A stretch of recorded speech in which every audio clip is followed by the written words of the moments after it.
Testing. One, two. Okay.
Can you hear me now?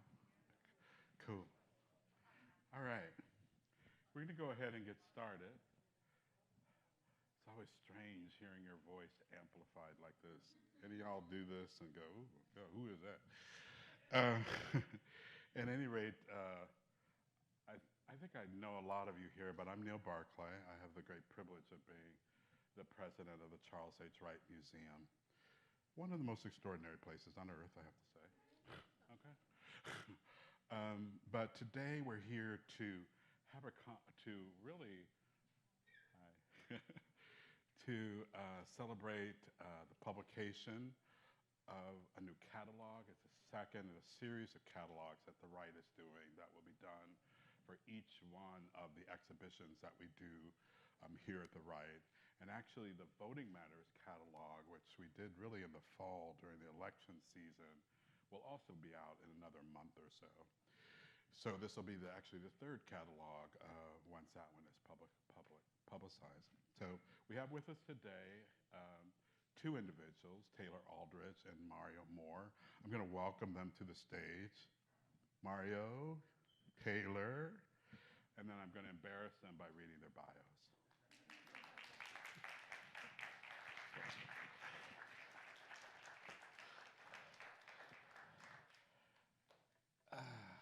Where are they? Okay. So I said that part. Okay.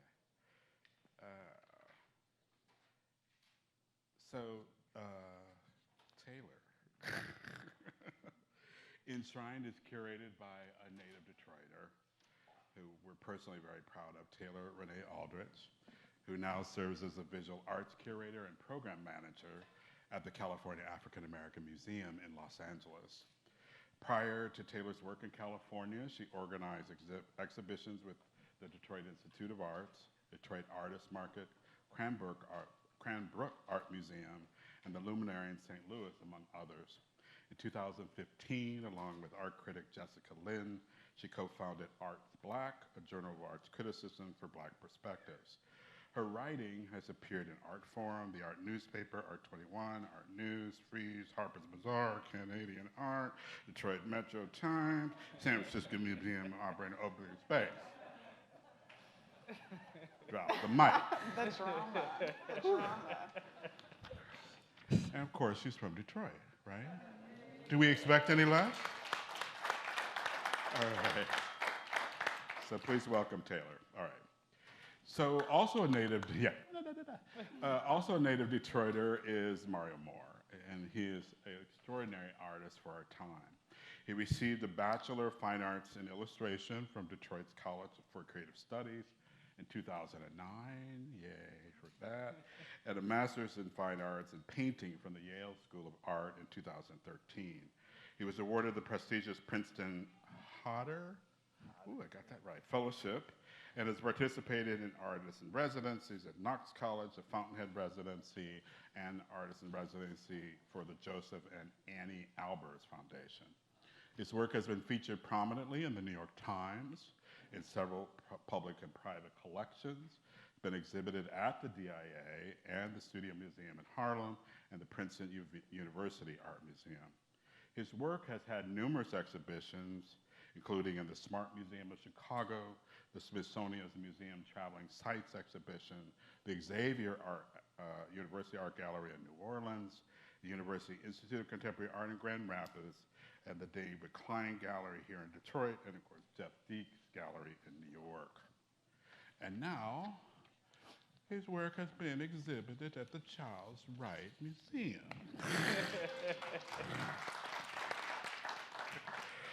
So Moore lifts each person transformatively to a new level, giving them each power within the walls of where they are served.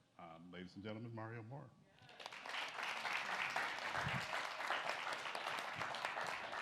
All right, Saunders, can you give me the next slide, please?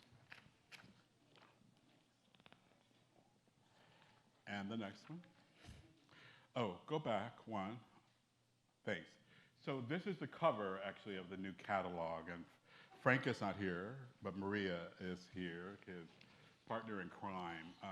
Our catalogs are being designed by a couple, one of which, Frank Nuco, I always pronounce his name wrong, who's a professor of publication design and art at the University of Michigan. And this is part of the work that they're contributing to our efforts here at the Right. So this catalog has been designed and produced by them, along, of course, with the curators and Mario. So, but this is a cover. It is available now in the bookstore. So the soft color cover ones are available. So we want you to take advantage of that. You can buy one right after the talk if you'd like. All right.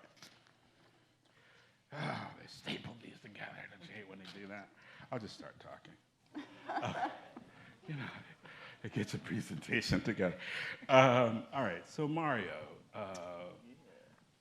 I guess I want to start with just asking you what the sort of genesis is of your work writ large. If somebody didn't know who you were and said, well, Mario Moore, who is he? How is he different from other artists? What is his special kind of voice or mission? How would you describe that?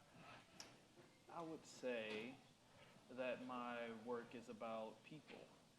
And I think it's a very intimate thing, right? Because I think when you get specific, and you get specific in the stories and the narratives of an individual, of a family, of a certain history, then you can talk about a broader narrative, right? So when somebody comes to my work, it's almost like I want people to feel like they're almost approaching a theater or a movie. It's like you're stepping into another space, another world. And I think for me, the most important thing is the feeling that you get from the painting itself, but also the individual that's depicted in the work. In the work, yeah. Yeah, and those people that come to view the work add the other content that's needed, right? Because then ultimately, if you're just painting people, you're just painting pretty pictures, right? And it's not about that. It's about something that's, I think, deeper and that can speak to a broader audience. But I'm always, really specifically interested in people that look like us. So through that kind of specificity, I think you can talk about a kind of broader idea of whoever's coming to look at the work. Right, yeah. Fantastic. Taylor, help us a little bit to understand what is involved in putting something like this together. How do you begin to work with an artist as a curator to assemble a body of work, to get that work, right? Can you give us a little bit of the backstory of how this all comes together, right?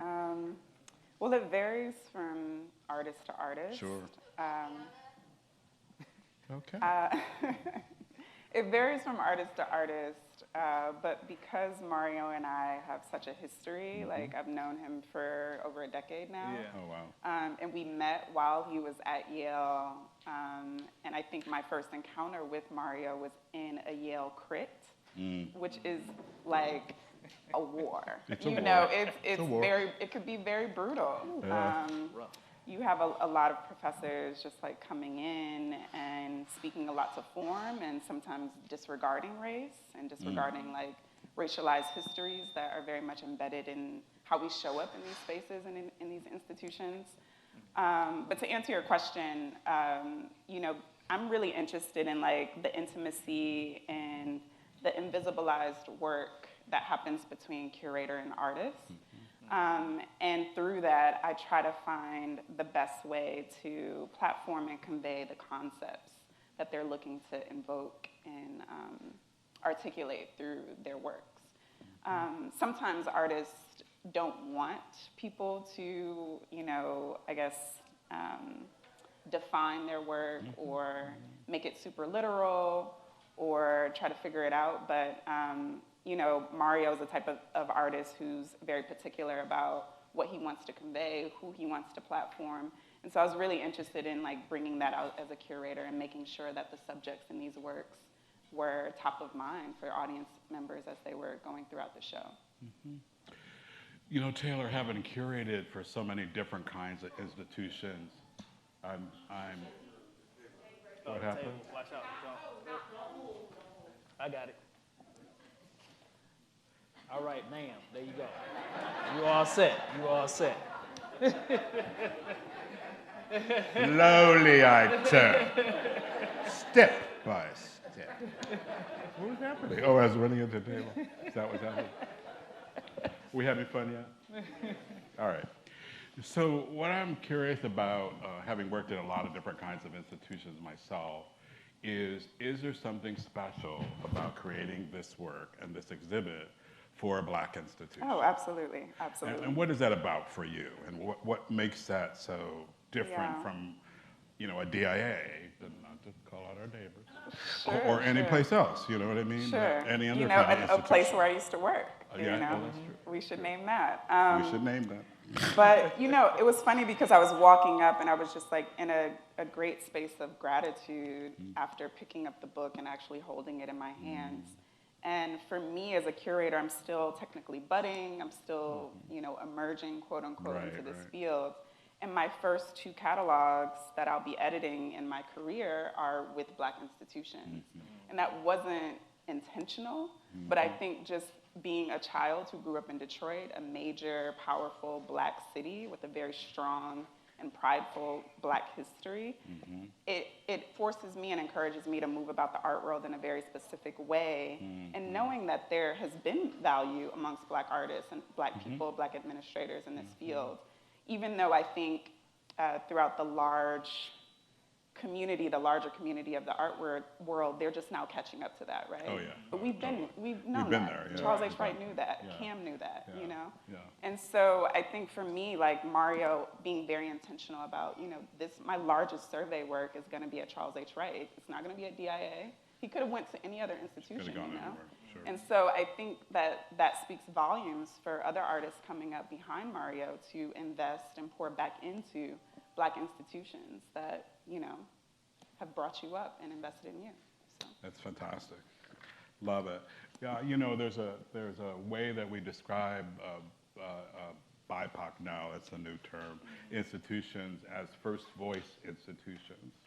And what we mean by that is these are institutions that are speaking about a culture, a city, a place from the point of view of those who have lived there, or of a lived experience, excuse me, of point of view of people that have actually gone through a certain life, right, together, which is distinct perhaps from other lives. And it seems to me in this moment, right, this is an institution like the Right has an opportunity to kind of fill in some of the narratives that have been hidden maybe from the larger world, right, but are narratives that we have lived through and know. And it's part of what I think is happening in society today is we don't have this opportunity really to hear about and from each other in a way that gives us insight not only about our own lives, but about the lives of our neighbors. I think that's so important at this moment. Looks like 2 slides, Saunders. They don't give us a clip. I'm gonna get one of those fancy, this is Mario in the studio. So here we are from one of the paintings, I believe that was done at Princeton. Yeah. Can you talk a little bit about that residency and about the subject matter of that residency? Yeah, so the Hodder Fellowship is a fellowship that has existed at Princeton University, I think, since the 50s. And primarily the people that get this residency are usually writers. You have some musicians, you have choreographers. But I think their first visual artist that they got for the residency was in like 1980. Oh, wow. They didn't get another visual artist, I think, until 2000 and I want to say 16 was the next video. So whatever that artist did in 1980, visual artist, he messed it up for everybody. Every other visual artist for a very, very long time. But I was blessed and lucky enough to have my fellowship there. And I knew when you apply to, because this is one you have to apply for. So when you apply to this particular fellowship, you have to apply with a plan, with an application, what you want to do, right? And my application and what I wanted to do was really specific, but it also had to have some breath for movement, because I knew in order to create the work that I couldn't particularly lock it down. Like my practice and process usually come up with ideas and then work through that in sketches and then find people to feel that, whatever that is, that vision. For this, I really had to go to Princeton. And this fellowship also doesn't require you to relocate, but I knew I had to move there because I wanted to meet the people, talk to them, get to know them, they get to know me, and then I build the work off of that. So it's a totally different process.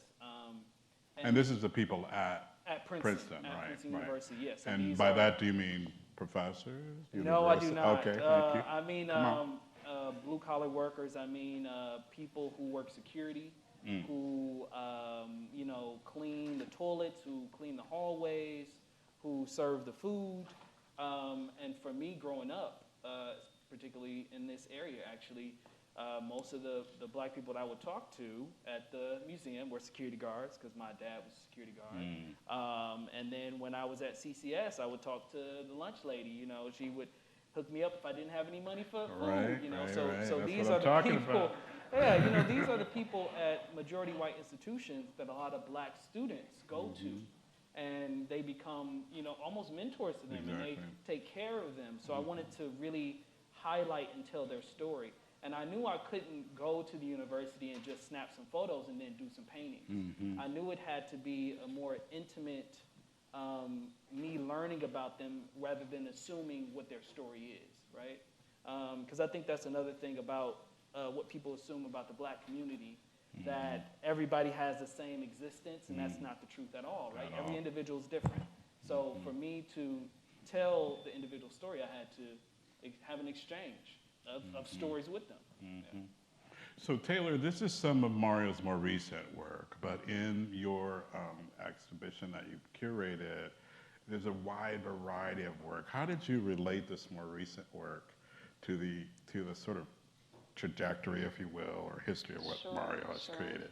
It's interesting because what's coming to mind now is like the early conversations you and I had, and you had been apart from these works for a considerable amount of time. They had gone to collectors or other type of galleries or whatever, or what have you. And so it was really interesting just to hear you, once you actually came into the galleries or you were looking back at these works, and just noting your own sort of growth as a painter. To me, I'm just like, oh, this all looks amazing. You are super painterly, you are a master. And he was looking at it like, oh, I should have done this, I gotta go back in that and correct that. And he's, really wanting to be that master and go back and be a perfectionist. And I respect that so much. As a writer too, I feel like I go back and I read some of my old stuff. And that retrospective just gives you an opportunity to look back and appreciate how much you've grown, and the different lessons that you've learned. And so I wanted to convey that through this show, like the arc of progression in such a relatively short time. 10 years is a long time, but it's a short time in an artist's au revoir, right? He's still considered quote unquote emerging. And so I wanted to just capture, it's crazy, I want to emerge like Mario. You see what I'm saying? And so I was just really interested in marking that arc from even a Cass Tech, when you had started as a painter at Cass Tech and how you were nurtured there into full bloom into this artist that was able to go to Yale and impact Yale in a very specific way, right? So yeah, there's this opportunity to just have the retrospect, and then also an opportunity to pull out thematics, which you'll see in the show. So themes of love, themes of recovery is very strong in the show, themes of maternal relationships, which are all very important to Mario. So I just wanted to convey that. Juan Saunders, is there I'm hearing a tech difficulty.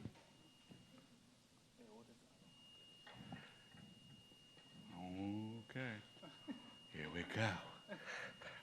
All right, so while they're dealing with that sound in my ear, Mario, this painting, can you talk a little bit about the genesis of it and how it sort of represents some of the ways in which you convey different kinds of themes within your work. There's so many different dimensions to this painting, and also it comes out of a real experience in your life too.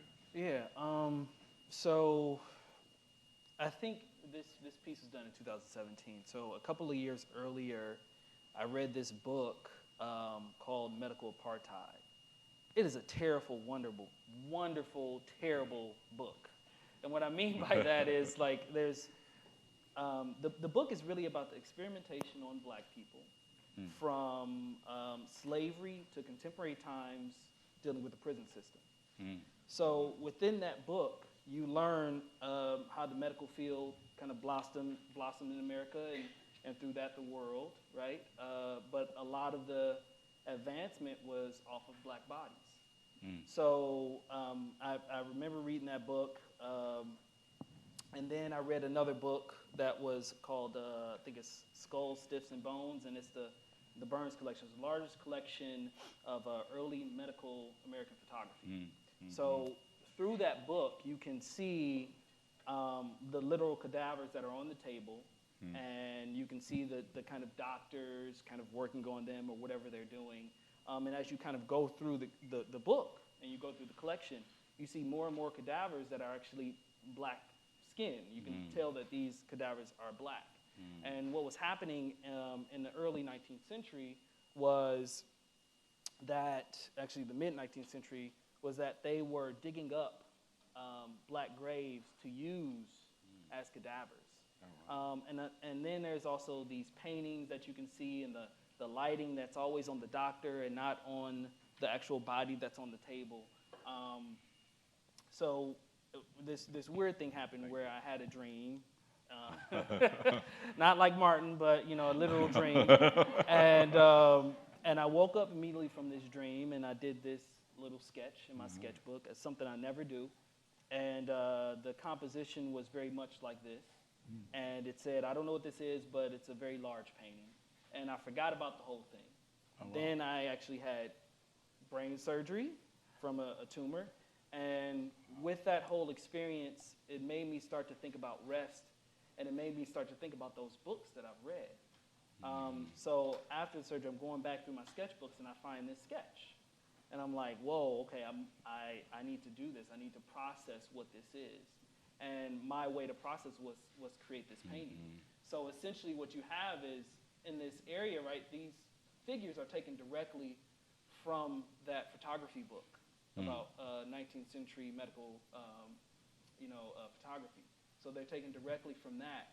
And I wanted this space to feel like you can't really place it in a certain time, right? Because you have the blue screen that might institute something that's happening today where you can look through and you can see a kind of very clean medical field, but you also have the wooden floors, so it kind of makes it in this kind of experiential moment. And then you'll see the white dog that's often in a lot of my paintings, the white American bulldog. And that is to represent America itself as a symbol, which is usually sleeping or ignoring a big issue that's happening directly above it.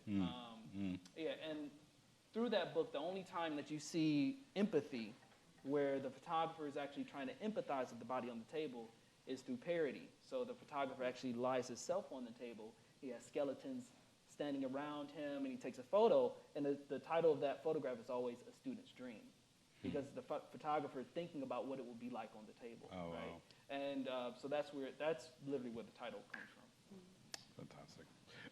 Saunders, next slide, please.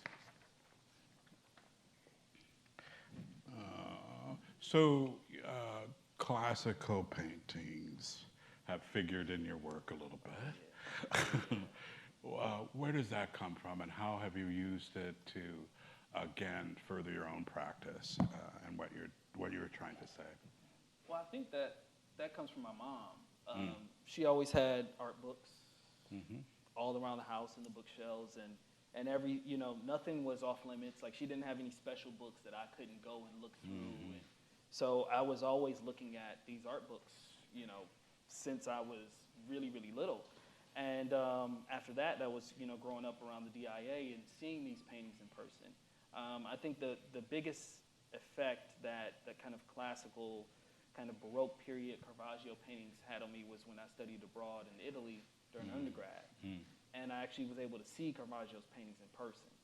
And that blew my mind. It was so incredible because his, what you're usually dealing with before Caravaggio is this sort of beautification of everything, right? We're going to make everything beautiful, whether it is or not. It's not dealing with the reality of it. And there was something so seriously beautiful and grotesque about what he did, about just depicting what he sees, right? So I took that and I kind of, rolled with it and as far as what I see every day and what's around me. And that was kind of like the biggest influence was that that semester abroad in Italy. Taylor, art history, cultural history is all part of curatorial preparation and curatorial training. How did that background of yours figure into the curatorial process here and the selection of the particular works that we find in the exhibit? Yeah, a few ways. I think Mario belongs to a group of contemporary artists who are looking at art historical references and religious iconography that shows up in a lot of like Baroque history pieces. Kehinde Wiley, for instance, is someone who comes up a lot in that lineage. But I think in looking at Mario's work, there is a very particular approach to truth, which is like something that is very occurrent in like art history, particularly when we talk about Velázquez, for instance, and thinking about what it means to be a painter who is like conveying truth. And I think Mario attends to that specific history of trying to articulate and render a specific truth. He's really good with light in particular.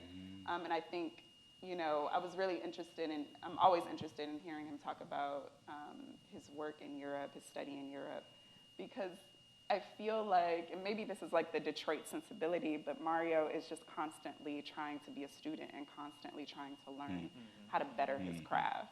I think it's just that hard work, like sensibility, humble sensibility that's like very embedded in just Detroit, period. But I see that aspect of truth so persistent throughout his practice. And then he offers up a really contemporary reading for us to consider race in that and to consider socioeconomic implications and narratives in this work that is not present in art history and is disregarded in art history.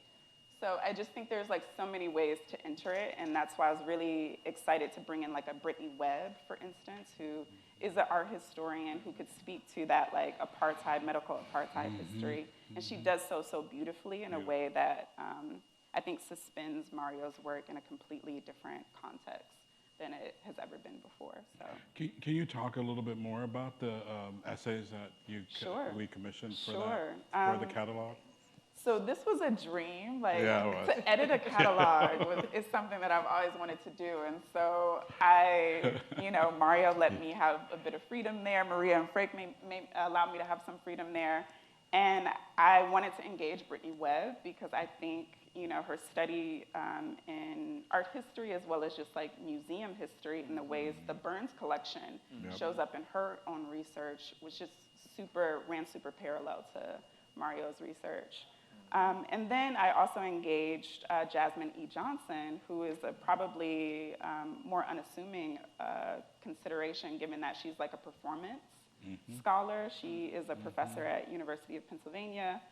And I was like, I started having conversations with Mario, I think around 2017, just about performance. And you were, you did this show at David Klein where you installed a barbershop chair and got your hair cut, and talked about rest with a barber. And you did a performance at the Hodder presentation as well. And I was just really interested in like pulling that out because I think when people think of your work, they're just like, oh, master painter, master contemporary painter. But there was this like performance and ephemeral aspect to his work that was really interesting. And I think Jasmine Johnson's essay, I wanted to bring her in to talk about that a little bit more, to talk about the lineage of performance in art history, but as well as like just Black culture and thinking about Black men in joy and in a sort of like revelry, if you will.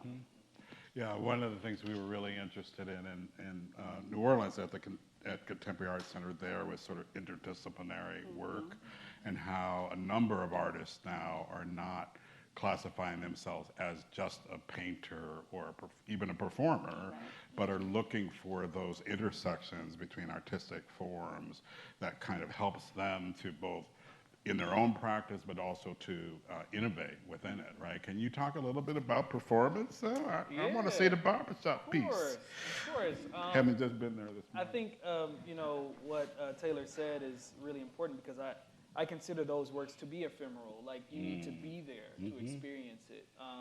That's why there's not really a lot of footage. There's clips of things that you can find, but it's nothing like being there in the moment to actually understand what's going on. And I think that was another important thing for the performance piece that I did at Princeton. And for me, I'm always thinking about what is the best way to convey this concept. Is it painting? Is painting going to work for this thing? No, it's not. Painting can't be the answer to everything. Sure. Will drawing work for this thing? Do I need to do this in video? Will sculpture, so I'm always thinking about what is the best way what is the form? What is the form of this content?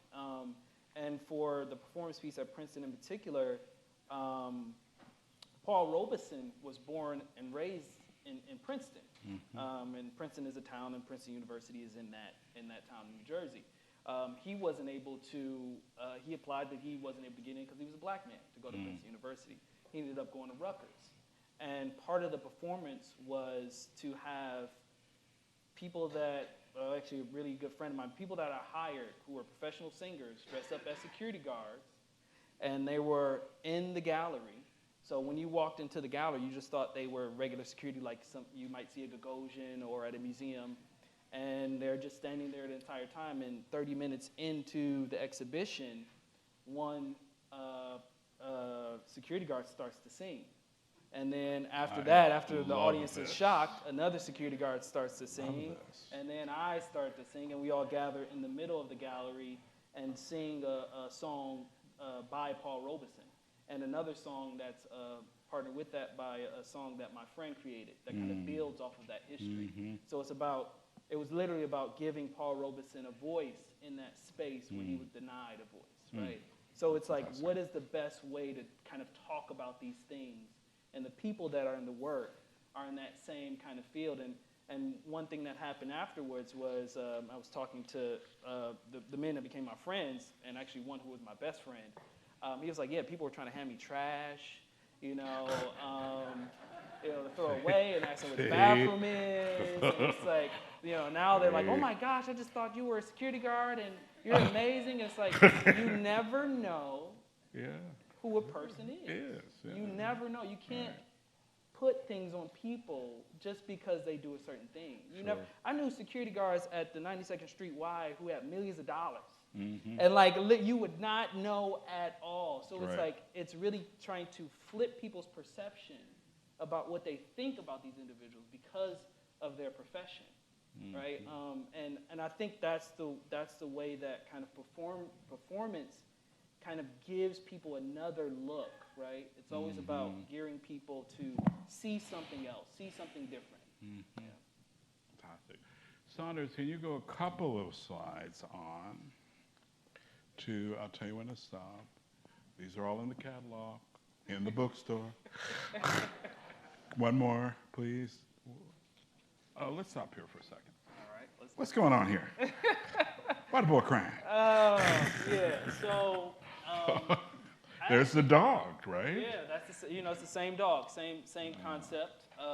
And just to give you further information about it, so the American Bulldog comes from the British Bulldog. The concept is that British came over here, colonized America. That's where the symbol lies. So for me, I was actually in a residency in Illinois at Knox College when I created this painting, and I also did the large copper piece at the same time. And I'm always thinking about Detroit. I can't help it. It's like, it's always on my mind. So I was really considering the kind of spaces that exist in inner cities, right? Where the two most prominent things, specifically in Detroit, the liquor store, and the church, right? Sometimes the church, that is the kind of pillar of the black community, doesn't have all the assets needed and all the money needed to help everyone. Sometimes the church is really corrupt, and they don't want to help anybody, right? You have both of those things. So these two symbols kind of symbolize the kind of, lack of resources for this boy, right? And I really leave it up to the audience and viewers who come to look at the work to kind of decide what's going on here, right? You also have figures that are kind of walking by the window that are kind of ignoring the thing that's happening right before them, or the loss or whatever is going on with this young boy. And then you have the child's drawing that's on the bottom right, which is from one of the many shootings of young black men in America. If you could see, he drew a cop, and the boy is running away, so he's getting shot in the back. So this is like a child's drawing, and it's kind of considering that whole scenario of almost being forgotten, right, as a part of society, right? You're almost forgotten in a way, and that's really what the piece is about. But so this will be a funny reference. So the photograph is actually me when I was a kid. Oh, wow. And I think this picture came from my sister probably just beat me up right before the picture was taken. So it was a great reference. It was an amazing reference for this painting.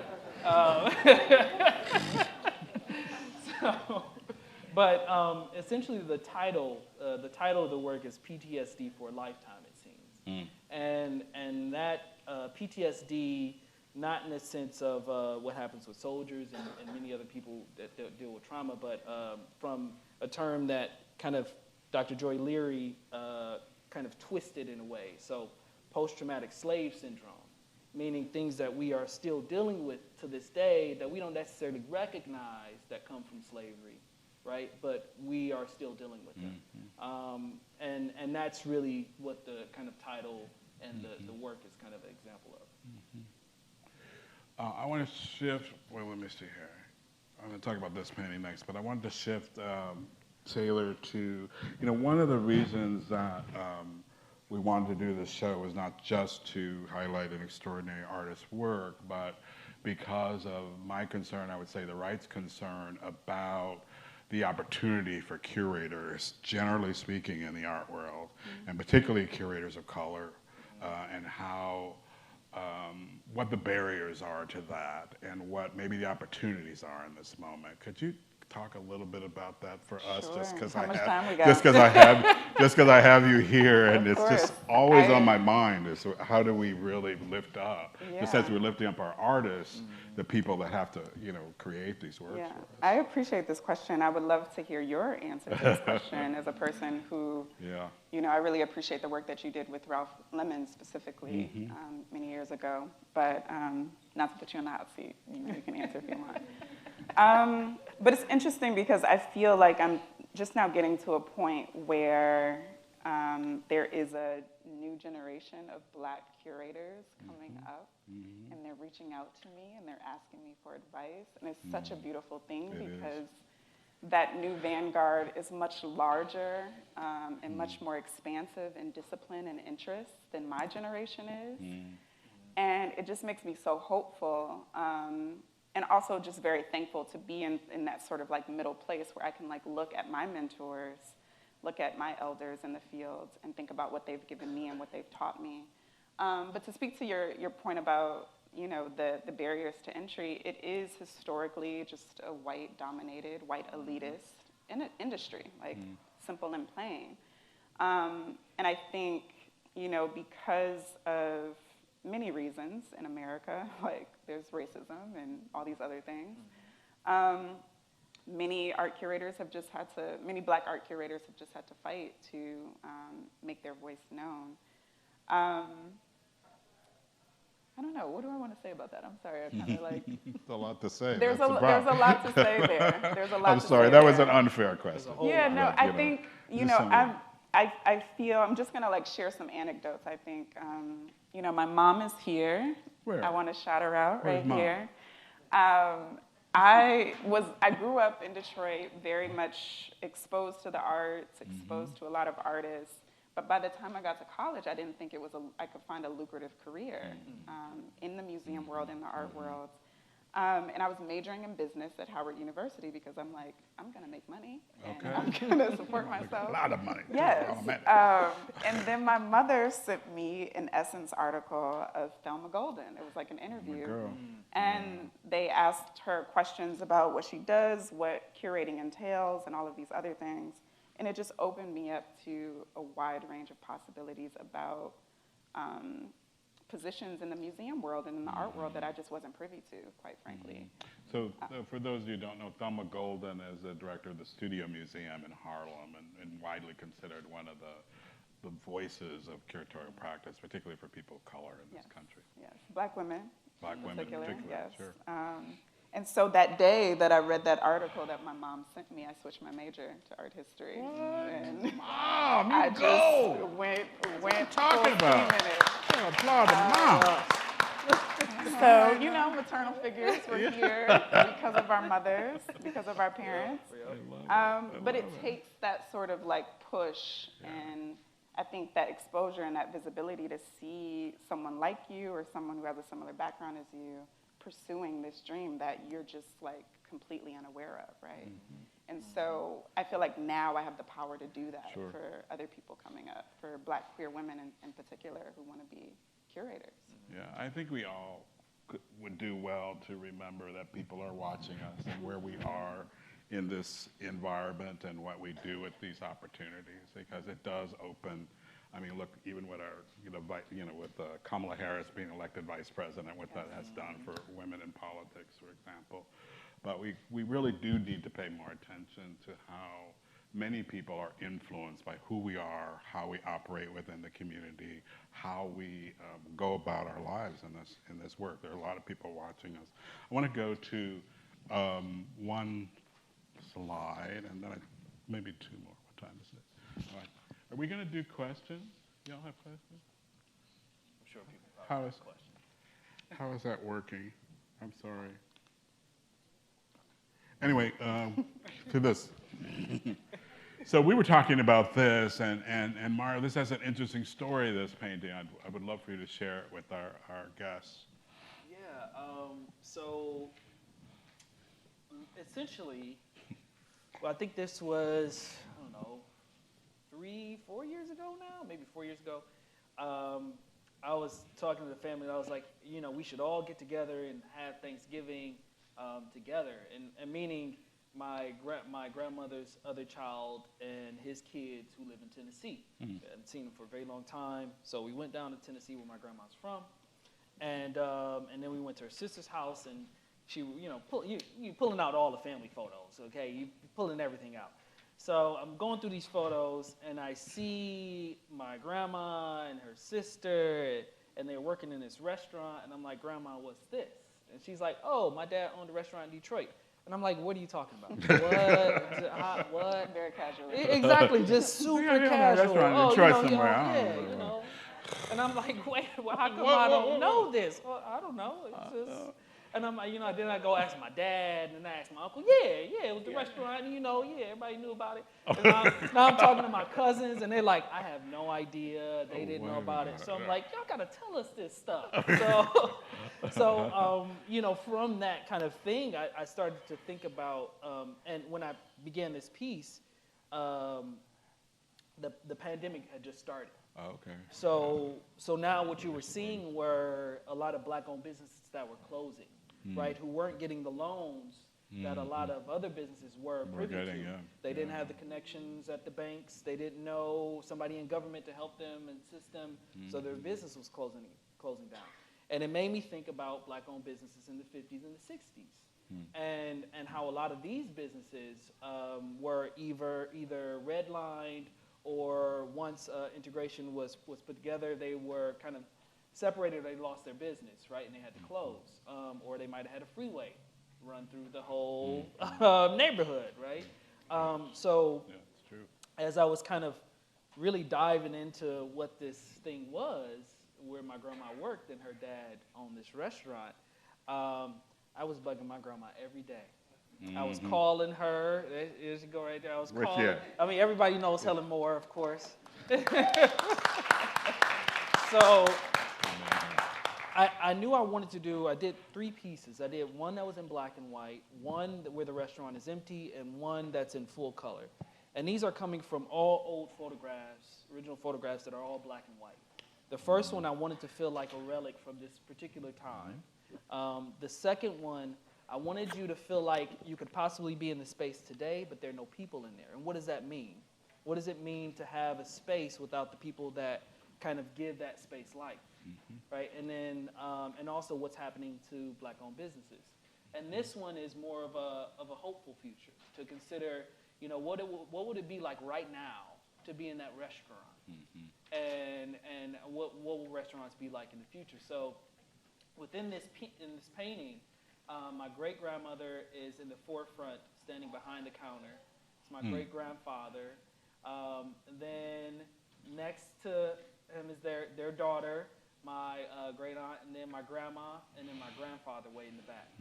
So they own this restaurant called RJR Snack Bar on the west side.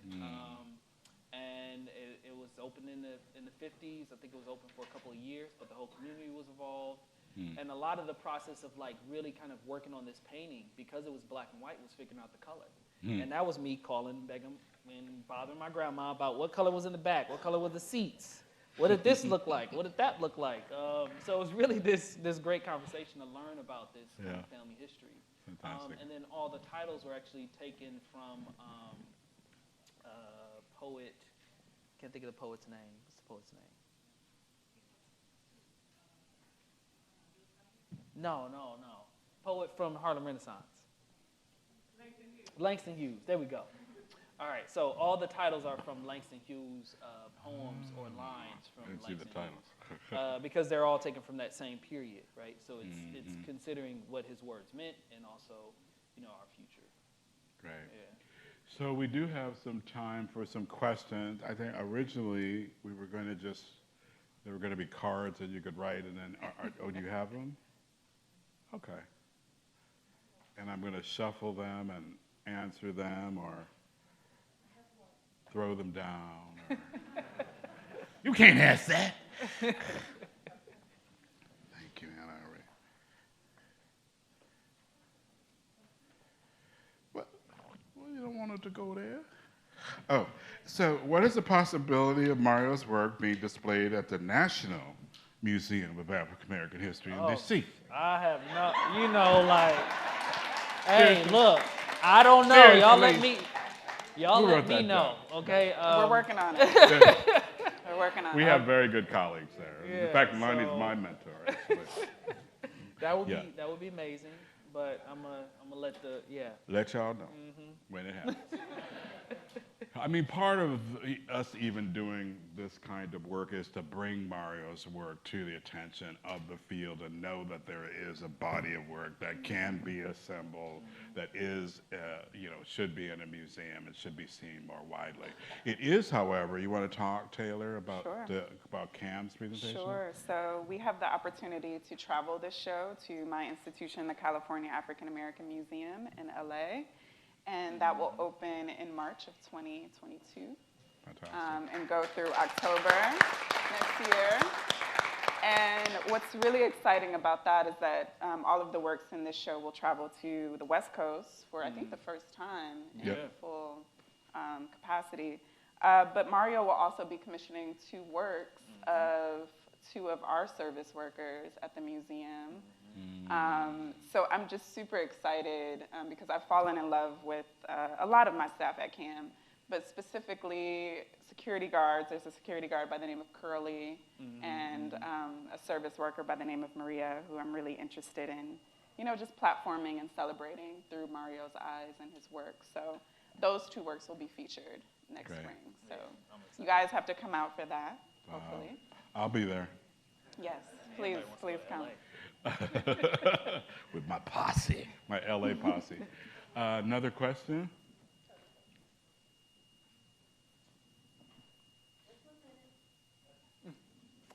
Before the question, I do want to say that one thing that was really important about having this exhibition here was, talking to you, was about the curator. And I made a very big point that the only curator I wanted was Taylor. So I just want to say I'm really, really thankful for you. Everything is incredible. The book is incredible.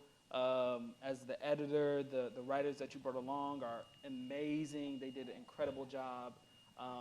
So I'm really thankful for people like Taylor that are in the art world, that exist. And specifically, I chose Taylor because not just we've known each other for a long time, but she has seen my process over a very, very long period of time. So I felt like she would be the only person to do it right? Mm-hmm. And also understanding what Detroit is and what it means to me. It was like the only choice. It's been a pleasure. It's been a pleasure. You have been a joy to work with, so thank you for choosing me. But it is one of the things that curators bring to an institution is their relationship with artists, right? And their knowledge of artists and their ability to really put together a body of work that really does speak to the artist on a level other than just the beautiful painting on the wall. Yeah. And I think we really see that in this work. One of the questions is about what does curating involve? What does that even, Again, how what are we much talking time about? Yeah. Curating, in my perspective, to get to the etymology of the word, it means to care for. And I think traditionally, in like the white colonial sense, it means to care for objects, right, and institutions. But I think now, my generation of curators and artists, I think we're approaching care in the art world very intentionally to start centering people, people's values, people's experiences. And so I think about that a lot when I'm working with artists. I work with a lot of living artists, artists more so than deceased ones. And so that means having the opportunity to exchange with them and think about and think through the ways in which the works can be honored through galleries. So there's that. And then there's just a lot of logistics. Like curating is organizing in many ways. I feel like a curator is like an octopus. Like we have 8 different hands connected to collectors, directors, artists, patrons, security guards, gallery guides, and we're interfacing with so many different facets of the art world, which is what I really, really love, right? But we're the connector, essentially, I think. And, it just requires a lot of interfacing and a lot of people skills, really, to be quite frank. Quite frank. Mara, I think this could be for either of you. I guess, how would you direct an artist to display, I'm sure that's the right word they want, but his abstract work? I would say, get it seen, I imagine. Is that the sense of that question? I don't know where it's from, or to get it out. Or get it out in the world? Arts to display. I think to display is kind of vague. I would say it depends on the work, right? Every artist is different. So I think whatever the work is, you find the right space. And maybe also the question might be something that I was considering when I was younger and thinking about galleries. Like, what's the right gallery for my work to be in? Or what conversation do I want to be having with the artists that are also represented by this gallery? Maybe that might fit the question a little better. But in that sense, it depends on what your work is. So with that, you would research different galleries and you would see what they show. And not necessarily, it doesn't have to be the same as yours, but is it in the same kind of mindset, or is it kind of a similar language? And then it's really hard. It's about connecting, right? Connecting with people and getting advice from other people. But again, it depends on the work. I would have to, see the work or know what the work is. Can I add to that too? Yeah. I think, just to add a little bit to that. I'm having conversations with artists right now who are trying to identify galleries for themselves. And it requires a lot of research and just figuring out what galleries have been attracted to, what they're exhibiting, the discipline, the type of works, the type of artists, the age of artists even, and just really studying that and figuring out how your work fits in or doesn't fit in. If it doesn't fit in, you need to move on to another gallery or another space. So it just requires a lot of research, I think. Yeah, I think that's what it comes down to. It's like research and meeting Till 2 or people, 3, meeting 2:30. a lot of people, Talking about your work. Forever. talking to a whole bunch of people over and over again until you get So tired of talking to where are they? people. Yeah, so, yeah. Yeah. So some of you all have been texting questions. Very smart group here. And Yolanda has them on the phone. So I just asked her to read one or a couple of them. Let's start with one. Okay. This question is to the panel in general. To what do you attribute your success as an artist, realizing that many view it as a difficult occupation to be successful in, and for that reason would have settled for another profession?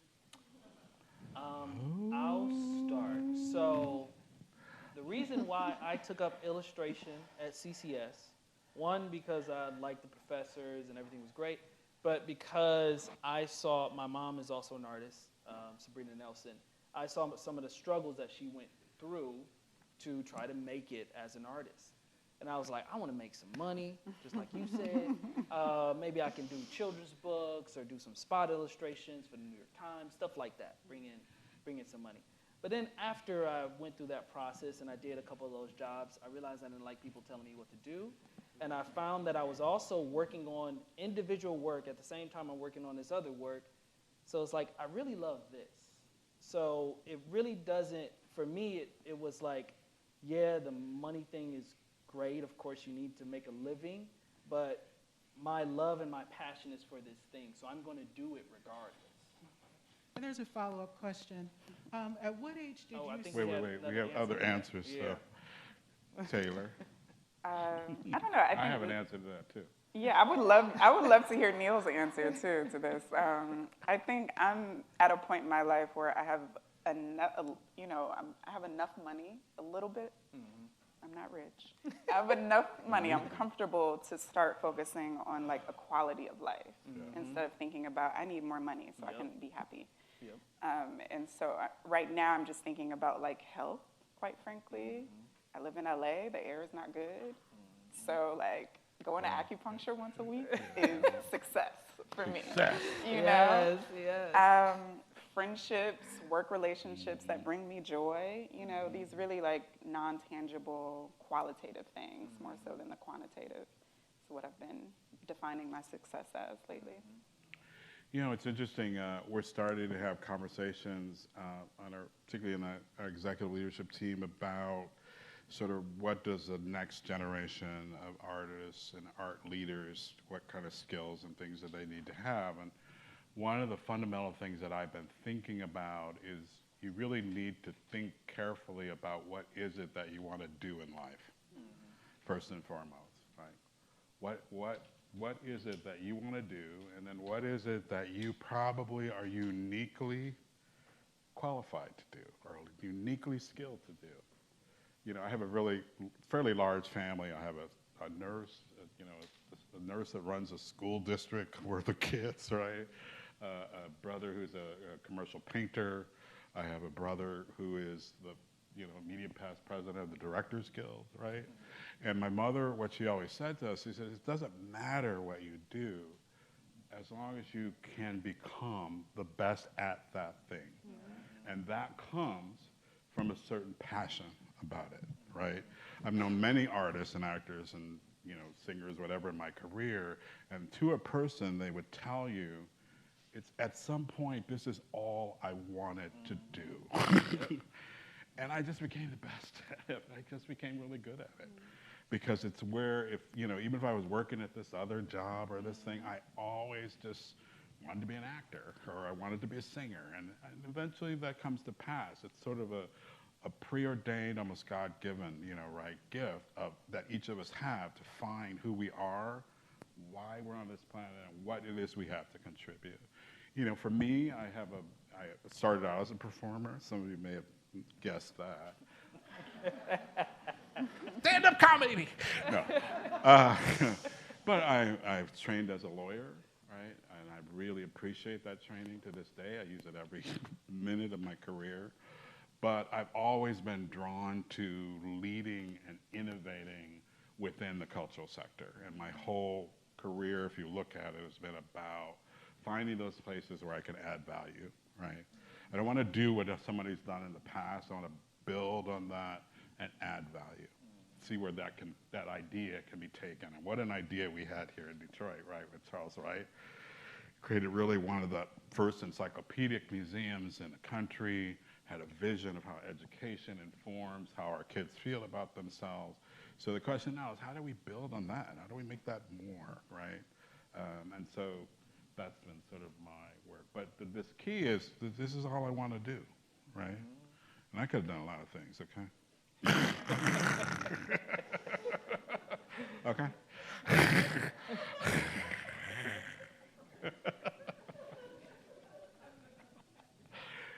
Yolanda, if you will.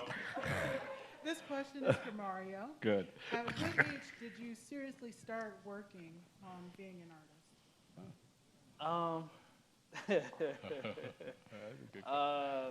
My mom tells me this story where we went to, I had to be, I don't know, 6 years old, maybe 5.